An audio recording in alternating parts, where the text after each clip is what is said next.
Lidhemi përsëri drejt për drejt, ndjekim zotin Lefter Maliqi. Të kapur dhe të korruptuar, ku në mënyrë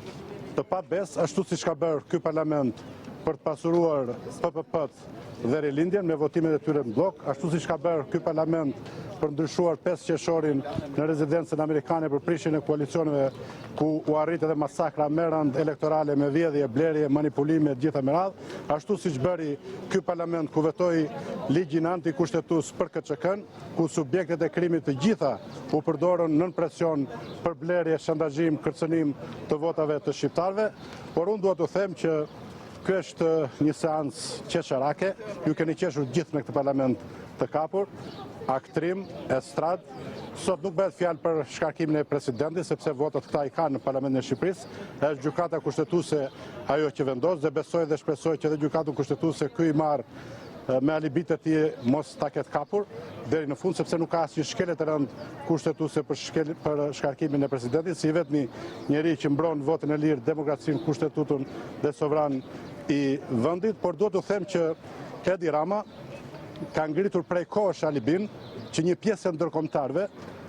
e mbron dhe një pjesë siç është Bashkimi Evropian me fjalë e sulmon si të korruptuar dhe duke i vënë kushte nga viti në vit për hapjen e negociatave, ndërkohë që një pjesë e ndërkombëtarëve që unë se besoj këtë alibi thonë që këta e duan sepse do që të shkëmbejnë kufit,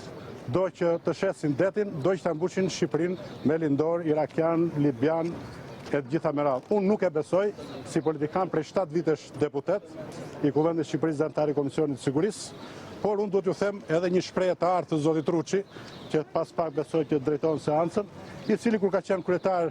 i grupit parlamentar të Partisë Socialiste në opozitë është drejtuar me fjalën e urtë popullore. O talo të rënd tenja se e keni murtatin brenda. Në atë kohë kishte me Partinë Demokratike, së radhe murtatin dhe të keqen këta e kanë brenda, që po i përdor, po i shtrydh si limon, siç e shtrydhi deputetët e opozitës së re, siç i përdori deputetët e opozitës së re, të cilët nuk asnjë prej këtyre nuk është më në parlament, ashtu siç përdori dhe një pjesë të deputetëve të Partisë Socialiste që nuk janë më në parlament. Mua më vjen keq që në Shqipëri sot pavarësisht se vëmendja është tek zgjedhjet e Partisë Demokratike, tek opozita e re, unë jam i bindur që shtatori do të jetë me protesta, shtatori do të jetë me mosnjohje të zgjedhjeve, por jam i bindur që vendi është zhytur në varfëri ekstreme, në krim ekstrem. Nuk ka më turp në këtë pasiguri ku vllai vret motrën, babai vret dhëndrin, vjeri vret dhëndrin, apo kushurin njëri me tjetrin në rrugë edhe kudo.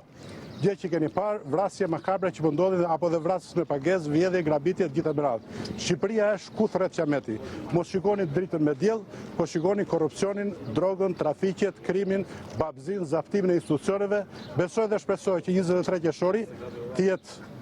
një ditë me fjalë e shënuar dhe vendimtare për drejtësinë në Shqipëri, që gjykata kushtetuese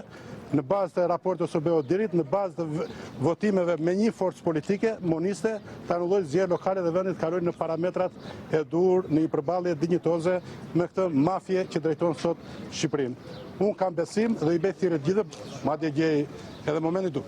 u bëjnë në një thirrje deputetët e Partisë Socialiste që janë sot dhe pas ka rënë me shumicë, janë mbushur lokalet jashtë parlamentit dhe brenda parlamentit për të votuar. U bëj thirrje njëri të shitur, votoni me fjalë kundra shkarkimit të presidentit, se nuk ka bërë asgjë. Përsëri po i drejtohem zotit Ruçi, i cili në një emision televiziv ka thënë, si kryetari i grupit parlamentar ka thënë që pushteti merret në grykën e armës dhe dorëzohet në grykën e armës. Atëherë çfarë thirrje ka kjo retorike e presidentit të Republikës, i cili tha ai që guxon që do prekin votën me fjalë me kostra apo me kosore apo me sfurgje, që ishte një thirrje retorike. I krahasoni grykën e armës, grykën e pushkës me këto thënie retorike të presidentit të Republikës. Jeni të bindur që çdo gjë do ndryshojë në Shqipëri në shtatore tutje. Vjeshta do jetë vjeshtë shqiptarëve. Faleminderit. Ky ishte prononcimi i zotit Lefter Maliqi nga jashtë